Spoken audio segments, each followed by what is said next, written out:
Hello जी, राधे राधे। कैसे हैं आप सब? आशा करती हूँ कि आप सब बहुत अच्छे होंगे। भाई मैं भी अच्छी हूँ और स्वागत करती हूँ आपका एक और नए व्लॉग में। और मैं अपना व्लॉग स्टार्ट कर रही हूँ। वही यहाँ पर बजे हुए हैं 8:30-9 बजे का टाइम है। तो सुबह जब मैं उठी थी, मैंने उठने के बाद ही पहले पूरे घर में झाड़ू लगा ली थी अच्छे से, और डस्टिंग वगैरह भी मैंने कर ली है।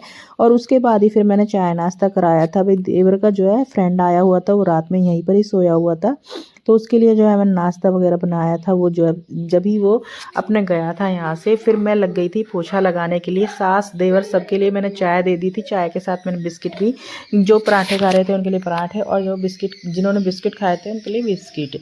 तो फिर मैं लग जाती हूँ पोछा लगाने पे। भाई पोछा मैं जो है बैठ करके ही लगाती हूँ। मुझे बैठ करके ही पोछा अच्छा लगता है लगाना, क्योंकि मुझे वाइपर वगैरह से थोड़ा मेरे को ठीक नहीं लगता है। मेरे को साफ़ सफाई जब ही लगती है जब मैं हाथों से ही अपने बैठ करके अच्छे से पोछा लगाती हूँ। कौन कौन मेरी तरह ऐसे करता है मुझे कमेंट करके बताना भाई। और पोछा जो है काफ़ी ज़्यादा लगता है, मतलब काफ़ी ज़्यादा टाइम लग जाता है पोछा लगाने में।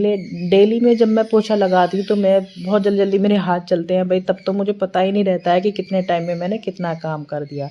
तो ऐसे रहता है। और अब यहाँ पर मैं चूल्हे पर के आसपास भी मैं पोछा लगा लूँगी। बहुत दिनों से मैं चूल्हा नहीं चला रही हूँ गाइस। क्या हो रहा है, जैसे अभी ठंडी है ना बहुत ज़्यादा, तो फिर चूल्हे पर बैठने का यहाँ पर मन भी नहीं करता है। बच्चों को भी ठंडी लगने का डर है, और सास है मेरी वो भी बूढ़ी है, इसी वजह से मैं चूल्हा नहीं जला रही हूँ। तो मैंने सारे घर में पोछा लगा लिया था, और उसके बाद ही मैं नहाने चली गई थी। नहाने के बाद ही मैं अभी आई हूँ गाइस। और यहाँ पर जो है मैं अभी धो लूँगी कपड़े। मैंने मशीन लगा ली थी, पहले ही मैंने मशीन लगा चुकी थी। तो मशीन का भी मेरा ये रहता है, कभी मैं किधर खींच के खड़ी कर देती हूँ, कभी मैं किधर खींच के खड़ी कर देती हूँ, ऐसा मुझे रहता है। तो कपड़े जो है मैं धो रही हूँ भाई। तो भाई सर्दियों में ना कपड़े धोने का बहुत ज़्यादा काम रहता है। मैंने मशीन लगा ली थी और पानी जो है आ नहीं रहा था, फिर मैंने पाइप चलाया है, टब और बाल्टी को अच्छे से भर लिया है। ये पानी ना अभी थोड़ा नॉर्मल है ना, तो मतलब ज़्यादा ठंडा नहीं है। और बाल भी मैंने धुले थे नहाने के साथ साथ ही। भाई मैं अपने बाल जो है ठंडे पानी से ही धुलती हूँ, और ठंडे पानी से ही मैं नहाती हूँ। और ठंडे पानी में नहाने से ना हमारी स्किन ग्लो करती है। भाई छुट्टी वाले दिन ना इतने सारे कपड़े हो जाते हैं जिसका कोई हद नहीं। और काफ़ी सारे तो मेरे ही सूट रहते हैं, क्योंकि अभी वूलन चल रहे हैं, तो वूलन जो है बहुत ज़्यादा जगह भी लेते हैं। और मैं तो अपने कपड़े जो है हाथ से धुलती हूँ, चाहे मैं मशीन लगाऊं चाहे ना लगाऊं, मैं अपने कपड़े हाथ से ही धुलती हूँ। तो मैं जो है सर्फ टब में पहले भिगो लेती हूँ, उसमें मैं अपने सारे कपड़े अच्छे से मसल करके तब मैं निकाल लेती हूँ। और फिर जो मशीन में चल रहे होते हैं वो बचा हुआ सर्फ मैं उसमें डालती हूँ। तो हमें जो है वूलन कपड़े अधिकतर मशीन में नहीं धुलने चाहिए, उससे जो है वो ख़राब भी होते हैं। और जूते भी हैं मेरे भाई, जूते भी मैं मशीन में नहीं धुलती हूँ। मैं जो है ऐसे ही ब्रश से ही धुलती हूँ जूते, क्योंकि ब्रश से ही धुलने से ठीक रहते हैं। फिर ना मशीन में ये ख़राब हो जाते हैं। भाई मैं जो है आपको यही बोलूँगी कि अगर आप अपने जूते जो है लॉन्ग टाइम तक चलाना चाहते हैं ना, तो आपको मशीन में नहीं हाथ से ही धुलने हैं। ये मेरे जूते ना कई साल पुराने हैं, तो मैं हाथों से धुलती हूँ, तो इसी वजह से ख़राब नहीं हुए हैं। और आज मेरे डस्टबिन वगैरह मैं अच्छे से साफ़ करके तभी रखूँगी। तो जिस दिन छुट्टी रहती है ना उस दिन ढेरों काम रहते हैं, क्योंकि भाई पूरे हफ्ते के रुके हुए काम रहते हैं, वो जो है मैं संडे में ही करती हूँ। मैं वर्किंग हूँ, जॉब करती हूँ भाई, इसी वजह से मैं आप लोगों को बता रही हूँ। तो काफ़ी ज़्यादा टाइम लग जाता है मुझे सारे दिन छुट्टी वाले दिन काम करने में। सारे कपड़े मैंने धो लिए हैं, अच्छे से मैंने ड्राई भी कर लिए हैं सब। भई अगर मैं अपने काम निपटाने में लेट हो जाती हूँ तो मैं कपड़े डाल के आती हूँ ऊपर। मैंने छत पे भी रस्सी बांधी हुई है और घर के बाहर भी रस्सी बांधी हुई है। लेकिन मेरा काम जो है आज ख़त्म हो चुका है जल्दी, बस थोड़ा खाना बनाने का काम रह रहा है। तो खाना मैंने अभी बनाया नहीं है, मतलब सब्ज़ी मैंने बना ली है, रोटियाँ मैंने अभी बनाई नहीं है। तो बीच-बीच में मैं अपने सारे काम देखती रहती हूँ, मशीन भी चलती रहती है मेरी, और बाद बीच-बीच में अपने काम भी देखती रहती हूँ। ये वाले कपड़े ना सुखाने रह रहे थे, मैंने कई बार में मैं सुखाऊँगी, क्योंकि मशीन में थोड़ी ना प्रॉब्लम है। जब मैं पाइप नीचे करती हूँ तो सारा पानी निकल जाता है। इसी वजह से मैं जब सारे कपड़े धुल जाते हैं तभी मैं सुखाती हूँ कपड़ों को। और जूते भी मैं इसी में सुखा लूँगी, बहुत अच्छे से जूते सूख जाएँगे इसमें। तो मैं बीच-बीच में भी कपड़े धुलती रहती हूँ, स्कूल से आने के बाद मैं अपने कपड़े धुलती रहती हूँ। लेकिन जो मेरे खुद के कपड़े रहते हैं ना, मैं उन्हें जो है छुट्टी में ही धुलती हूँ, क्योंकि सुबह में धुलो और शाम तक जो है वो सूख ही जाते हैं।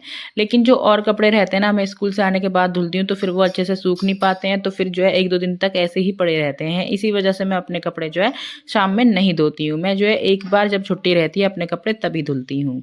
तो सारे कपड़े मैं यहाँ पर डाल दूँगी, और भगवान की कृपा से ना आज अच्छी धूप निकली हुई है, क्योंकि जिस दिन मैं घर रहती हूँ धूप बिल्कुल भी नहीं निकलती है। पता नहीं धूप को मुझसे क्या ही है। इसी वजह से तो मैं आज यहीं पर ही डाल दूँगी। तो चाहे कितने ही शाम में अपने कपड़े धो लो, लेकिन ना छुट्टी वाले दिन ढेरों कपड़े हो जाते हैं। एक तो सबसे छोटी बेटी है ना, यही सबसे ज़्यादा कपड़े फैलाती है, जो सामने दिख पा रही होगी आपको।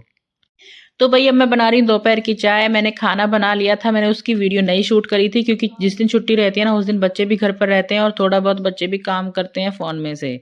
तो यहाँ पर मैं चाय बना रही हूँ, मैंने बिस्किट ले लिए हैं चाय के साथ में और खजूर जो है मम्मी के ख़त्म हो रहे थे, तो फिर मैंने पैकेट खोल कर के डाल दिया है डब्बे में। मैं डब्बे में ही रख देती हूँ। तो खजूर रखती हूँ मैं डब्बे में और ये रहते हैं सास के लिए, क्योंकि वो जो है दिन में जैसे भी कोई चाय वगैरह बनती है ज़्यादा तो वो चाय लेती नहीं है, इसी वजह से वो खजूर वगैरह लेती रहती हैं बीच बीच में। इसी वजह से मैंने जो है डब्बे में करके रखे हुए हैं वो खजूर और किशमिश। तो चाय रेडी हो चुकी है और चाय पहुंचा देते हैं बाहर। देवर है, हस्बैंड है और सास है, सभी के लिए मैं चाय दे देती हूँ। तो गाइस जिस दिन छुट्टी होती है ना सभी आराम करते हैं, लेकिन एक वर्किंग वूमेन जो होती है वो कभी आराम नहीं करती है, उसका जो है रूटीन हमेशा चलता ही रहता है। वो चाय मैंने दे दी थी देवर को और देखिए कैसे रजाई में सब लेटे रहते हैं, तो वो मैंने देवर को दे दी थी और फिर सास के लिए भी पहुंचा दिया और कपड़े मैं लेकर के आ गई हूँ। भाई कपड़े सूख चुके हैं, सारे ही कपड़े अच्छे से सूख चुके हैं। आज अच्छी धूप निकल रही थी ना इसी वजह से, तो सारे कपड़े मैं लेकर के आ गई हूँ। अब यहाँ पर हो गया है धोबी घाट और मैं कपड़े सारे फोल्ड करके तभी रखती हूँ। कपड़े धुल तो जाते हैं लेकिन ना सुखा मतलब फ़ोल्ड करने में काफ़ी टाइम लग जाता है क्योंकि ढेरों कपड़े होते हैं, इसी वजह से ज़्यादा टाइम लगता है। और जैसे-जैसे कुछ मुझे जिनकी सिलाई वगैरह निकली दिखती है कपड़ों की, उनकी जो है मैं साथ के साथ ही सिलाई लगाती हूँ। सर्दियों के दिनों में सारे घर में कपड़े ही कपड़े फैले रहते हैं। आप लोगों के यहाँ पर कैसा होता है मुझे कमेंट करके बताना। भाई मेरे घर में तो सारे में कपड़े कपड़े ही पड़े रहते हैं, कहीं रजाई गद्दे हैं, कहीं जो है गर्म कपड़े हैं, ऐसे पड़े रहते हैं। और जैसे कोई कपड़े हैं जैसे जिनमें सिलाई वगैरह लगानी होती है तो फिर मैं मशीन से ही लगाऊंगी। और जो है गाइस वीडियो को स्टॉप करेंगे। वीडियो अच्छी लगे तो वीडियो को लाइक करना, चैनल पर पहली बार आए तो चैनल को भी सब्सक्राइब करना और लेकर के आएंगे आपसे एक नया व्लॉग और मिलेंगे नए व्लॉग में। तो राधे राधे।